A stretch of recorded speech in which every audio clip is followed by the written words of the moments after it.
Hundreds of thousands of civilians are trapped by fighting in Sri Lanka, where the army is continuing its offensive against the Tamil Tiger rebels. Yesterday, the army said it overran the coastal town of Mullaitivu, the last major centre under rebel control, leaving the Tigers confined to less than 200 square miles of jungle. Now, the UN said dozens of civilians were killed in weekend clashes, although it was not clear who was responsible.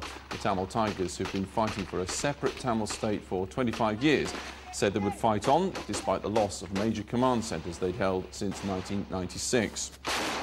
Well, joining me now in the studio, Brigadier Prasad Samarasinghe, who's the Defence Advisor for the High Commission of Sri Lanka here in the UK. Brigadier, thanks for being with us.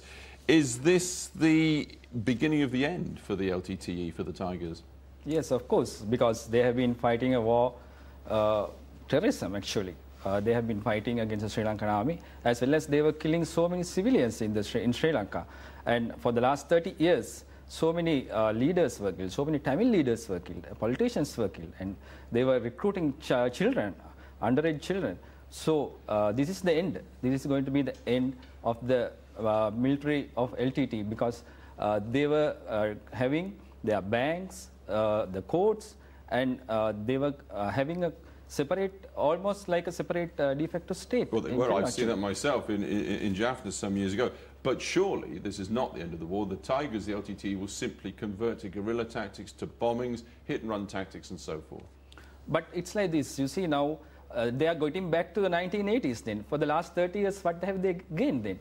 What have they gained in the sense, the money which the Tamil diaspora has given to them, and the innocent civilians they have killed for the last 30 years, they are getting back to the guerrilla tactics, but they will not achieve their aim then.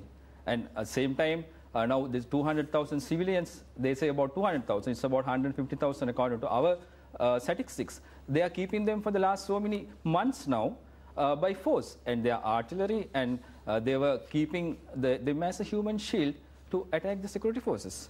Do you have any sense that this is anything like an endgame then? Because you accept that they will go back to guerrilla tactics. Of course, there will be bombs here and there. There will be suicide attacks, which you can't stop immediately. But once, now see the eastern province. Now, once the civilians comes into the government control areas and the democracy comes into the areas like eastern province, 2 elections were held during the last 1 year. After 17 years of LTT captivity, 178,000 civilians, those who were under the LTT, they were liberated and they were now resettled, and 2 elections were held. And do you have confidence that democracy will return? Of course, yes. The democracy will return to the northern province also, especially the areas where LTT control, and the development. Right.